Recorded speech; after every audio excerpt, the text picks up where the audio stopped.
Hi friends, நம்ம TNPSC வெற்றி பேச்சு சேனலில் இன்றைக்கி நம்ம என்ன டாபிக் பற்றி பார்க்க போகிறோம்னா யூனிட் 6ல் இருக்கக்கூடிய சங்ககால இலக்கியம் முதல் இக்காலம் முதலான இலக்கியம் வரை அந்த இதில் தான் நம்ம பார்க்க போகிறோம். ஸோ அதில் ஒவ்வொரு டாப்பிக்காக நம்ம பார்த்துட்டு வரோம். அந்த வகையில் இன்றைக்கி நம்ம அதில் ஐஞ்சிறங்காப்பியங்கள் பற்றி பார்க்க போகிறோம். ஸோ முதல்ல ஐஞ்சிறங்காப்பியங்கள் அப்படின்னா என்னென்னு பாருங்கள். அறம், பொருள், இன்பம், வீடு ஆகிய 4 உறுதிப்பொருட்களில் ஒன்றோ அல்லது சிலவோ குறைந்து பெருங்காப்பிய இலக்கணத்தில் மாறுபட்டு வருவதான் எனது ஐஞ்சிறங்காப்பியங்கள். ஸோ இந்த ஐஞ்சிறங்காப்பியம் அப்படின்ற வழக்கை முதலில் சொல்லப்பட்டது வந்து யாரால் அப்படின்னு சொல்கிறாங்கன்னா சமணரால் சொல்லப்பட்டிருக்க வேண்டும் அப்படின்னு சொல்கிறது மீனாட்சி சுந்தரனார் அவர்கள் சொல்கிறாங்க. கிபி 13 அல்லது 14ஆம் நூற்றாண்டை சேர்ந்த மயிலைநாதர், அதாவது இவர் எந்த நூற்றாண்டுன்றதை கன்ஃபார்ம் தெரில இந்த ரெண்டில், அதனால தான் 13 அல்லது 14ஆம் நூற்றாண்டுன்னு கொடுத்துருக்காங்க. ஸோ இந்த நூற்றாண்டை சேர்ந்த இவர் வந்து முதல்ல ஐஞ்சிறங்காப்பியம் அப்படின்ற தொடரை வந்து பயன்படுத்தியிருக்காரு. ஸோ இந்த ஐஞ்சிறங்காப்பியங்கள் என்னென்னு பாருங்கள். உதயனகுமார காவியம், நாககுமார காவியம், யசோதர காவியம், சூளாமணி, நீலகேசி. ஸோ இப்போ இது தொடர்பான செய்திகள் ஸ்கூல் புக்கில் இது ரிலேட்டடான என்னென்ன பாடல்கள் இருக்குது அப்படின்றதையும் நம்ம வரிசையாக இதில் பார்க்கலாம். முதல்ல பாருங்கள் உதயனகுமார காவியம். ஸோ இதோடைய ஆசிரியர் பேர் நமக்கு தெரியாது. இதில் மொத்தம் 6 காண்டங்கள் இருக்கிறது. 367 விருத்தப்பாக்கள் இருக்கிறது. இந்த நூலுடைய முதல் பகுதி வந்து பார்த்திங்கன்னா உதயணன் அப்படின்றவனுடைய வரலாற்றை குறிப்பிடுகிறது. பேரை கூட நீங்கள் ஞாபகம் வச்சுக்கலாம். அந்த இதுலேயே வந்தது குமார காவியம் இருக்கு இல்லையா, அதுலேயே உதயணன் வந்துடுது. ஸோ அவருடைய வரலாற்றை கூறுகிறது. 15ஆம் நூற்றாண்டை சேர்ந்தது. உதயணன், அந்த உதயணன் இருக்கார் இல்லையா, இவர் வந்து மதம் பிடித்த யானையை யாழசையை கொண்டு அடக்குவது, அதை பற்றி சொல்லுவாங்க. ஸோ இதுதான் இந்த நூலுடைய சிறந்த அம்சமாக கருதப்படுகிறது. அடுத்தது பாருங்கள் நாககுமார காவியம். இதோடைய ஆசிரியர் பேரும் தெரியாது. 5 சர்க்கங்களில் 160 விருத்தப்பாக்களை கொண்டுள்ளது. நாகபஞ்சமியின் கதையை உரைக்கக்கூடிய ஒரு சிறு காப்பியம் இது. 16ஆம் நூற்றாண்டை சேர்ந்தது. சமண அறிஞர் ஸ்ரீபால் அப்படின்றவர் வந்து அவருடைய உதவியால் சண்முகம் பிள்ளை அப்படின்றவங்க இதை வந்து என்ன செஞ்சுருக்காங்க, பதிப்பிச்சிருக்காங்க. ஸோ இதை பதிப்பிச்சவங்க சண்முகம் பிள்ளை.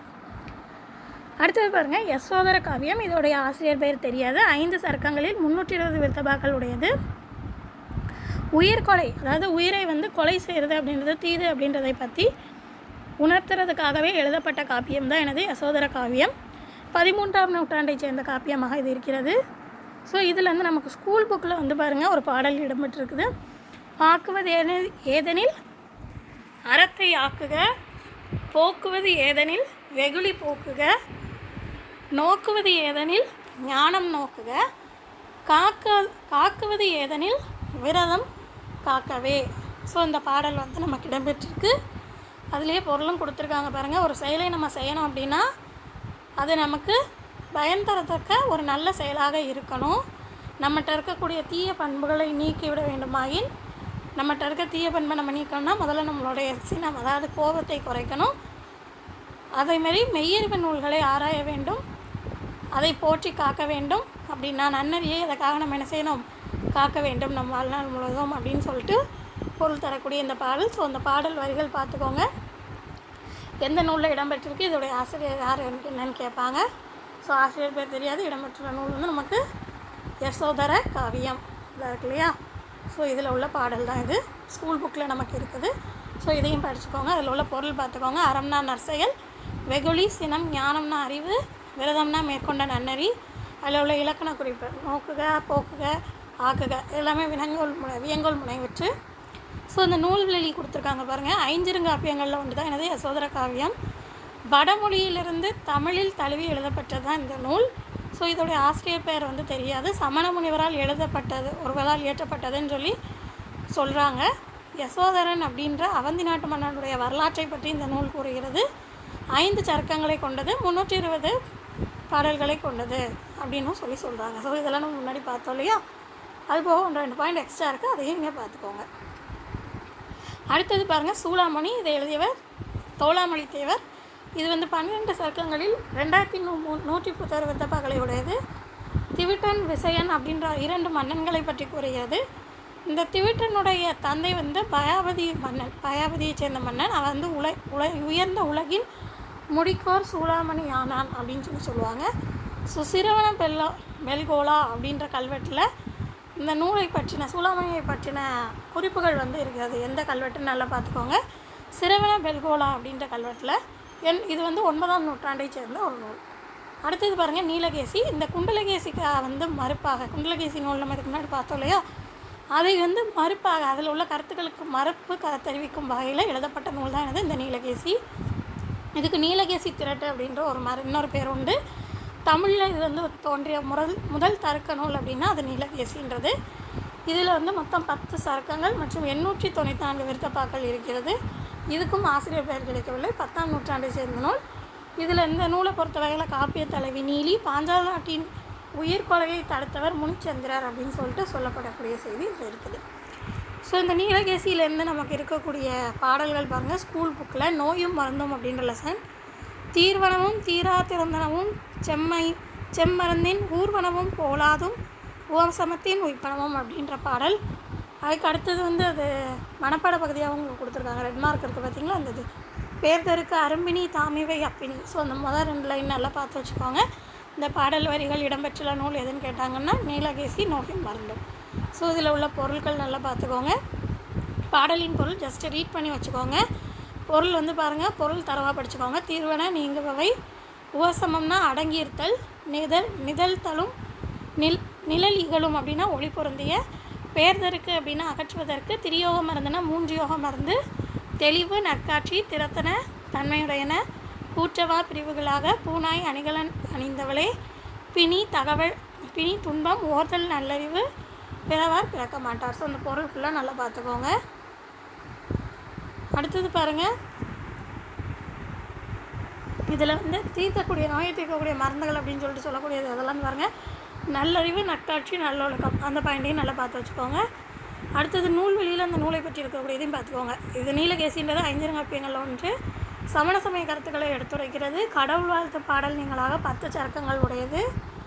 ஸோ இதில் வந்து சமய தத்துவங்களை விவாதிக்கும் வகையில் இருக்கக்கூடிய நூலாதலின் இதனுடைய ஆசிரியர் பெயர் வந்து கண்டறியப்படவில்லை.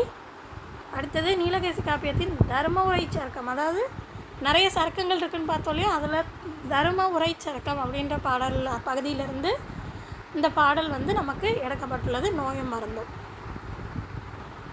அதில் உள்ள ஸ்கூல் புக்கில் பேக்கில் இருக்கக்கூடிய கொஷின்ஸ் பார்த்துக்கோங்க.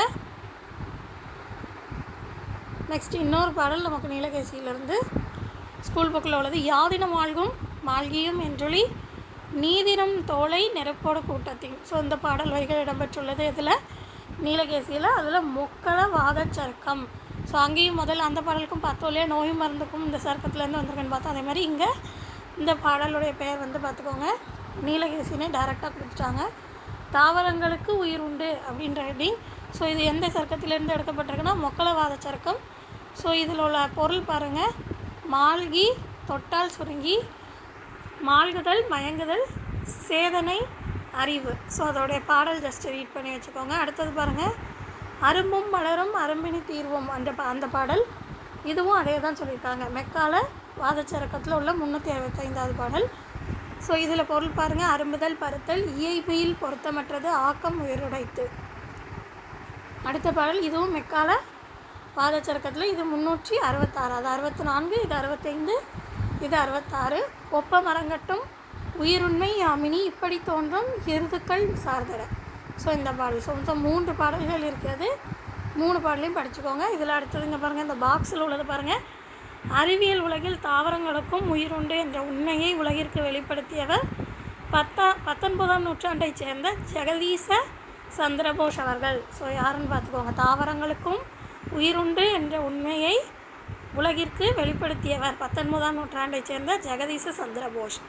ஸோ அது பார்த்துக்கோங்க. அடுத்தது பாருங்கள், ஒளி ஒளி திசைவேகம்னு ஒரு பாடல் அடுத்து கொடுத்துருக்காங்க. முதல்ல நம்ம பார்த்ததுக்கான ஹெட்டிங் வந்து வேறு. இந்த 1, 2, இந்த 3 பாடல் இருக்குல்லையே, இந்த 3 பாடங்களுக்கும் தாவரங்களுக்கு உயிர் உண்டு. இப்போ அடுத்து உள்ள பாடல் பாருங்கள், ஒளி ஒளி திசைவேகம். ஸோ இது வந்து புத்தவாத சரக்கம் அப்படின்றதுலேருந்து எடுத்திருக்காங்க. அந்த என்ன சரக்கம் என்ன பாடல்ன்றதே தெளிவாக பார்த்துக்கோங்க. உச்சில வாயொலி கொள்ளும் செவியென இந்த இப்படி தொடங்கக்கூடிய பாடல் ஒளி ஒளி திசைவேகம்ன்ற பகுதியில் புத்தவாத சரக்கத்திலிருந்து எடுக்கப்பட்டுள்ளது. அதோடைய பொருள் பாருங்கள், கற்றிலை அறியவில்லை பெருந்தவத்தாய் பெரிய தவமுடையவர். பாடலுடைய பொருள் கொடுத்துருக்காங்க, ஜஸ்ட் ரீட் பண்ணிக்கோங்க. அடுத்ததும் பாருங்கள், புத்தவாத சரக்கத்திலேருந்து இன்னொரு பாடல், வாய்த்துறை ஈதன வாமன் இது சொல்லும் வந்துருமேல் செய்தன கேட்டலும் செய்தன கோடலும் சேராது ஒளிசெவி கண்ணதியனில். ஸோ இந்த பாடல் வரிகள் எதில் இடம்பெற்றிருக்குன்னு கேட்பாங்க. ஸோ அதையும் பார்த்துக்கோங்க. அடுத்து பாருங்கள், சொல்லும் பொருளும் இதில் உள்ளது. இந்த பாடல் ரேட்டெல்லாம் உள்ளது. வாய்த்துறைனா பொருத்தமான உரை, வாய்த்துறைனா பொருத்தமான உரை, வாமன் அருகன், தேரு தெளிவாக. ஸோ சொற்பொருள் எல்லாமே நல்லா தரவாக படிச்சுக்கோங்க. அடுத்தது பாருங்கள், இன்னொரு பாக்ஸில் ஒரு கொடுத்துருக்காங்க பாருங்கள். 17ஆம் நூற்றாண்டை சேர்ந்த ரோமன் ஒளியின் திசைவேகத்தையும் பியரி கேசண்டி அப்படின்றவர் ஒளியின் திசைவேகத்தையும் உலகிற்கு வெளிப்படுத்தியிருக்காங்க. ஸோ இது இந்த ஒளி, இது இந்த ஒளி எந்த ஒளின்றதை தரவாக பார்த்துக்கோங்க. ஒளியுடையது வந்து ரோமர், வெளிச்சத்துக்கு வந்து ரோமர், இந்த ஒளி சவுண்ட் அதுக்கு அந்த இதோடைய திசைவேகத்தை வெளிப்படுத்தியவர் பியரி கேசண்டி. அதோடைய திசைவேகம் என்னென்ன, ரெண்டு ஒளிக்கான திசைவேகம் என்னென்னன்றதை கொடுத்துருக்காங்க. ஸோ அதையும் படிச்சுக்கோங்க. ஒளியும் ஒரே நேரத்தில் தோன்றினாலும் ஒளியே நம்மை விரைவில் வந்தடையும். ஸோ சவுண்டாக வெளிச்சமானு பார்த்தா வெளிச்சம் தான் நம்மளை முதல்ல என்ன செய்யும், வந்தடையும். ஸோ இந்த இதில் உள்ள ஜஸ்ட் இந்த எல்லாத்தையும் தரவை படிச்சுக்கோங்க. அடுத்தது இதில் உள்ள இலக்கண குறிப்பை பார்த்துக்கோங்க. அரும்பும் மலரும் என்னும்மை, அரும்பினி பண்பு தொகை, வெப்பம் குளிர் உண்மை தொகை, குழல் தொழிற்பெயர்.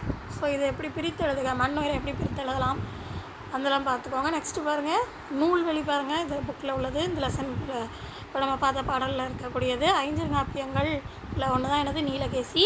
ஸோ விருத்த பாவாலானது, இதுக்கு நீலகேசி திரட்டன் இன்னொரு பேர் உண்டு. இதெல்லாம் நம்ம முதல்ல பார்த்துட்டோம். குண்டலகேசிக்கு மறுப்பாக எழுதப்பட்டது.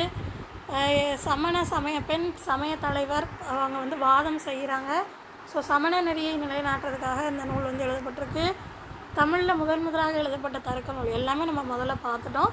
ஸோ கடல் வார்த்தையும் சேர்த்து 11 பகுதிகளிலையும் மொத்தம் 894 பாடல்கள் இருக்கிறது. இதை எழுதியவர் யாருன்னு தெரியாது. உரையாசிரியர் வந்து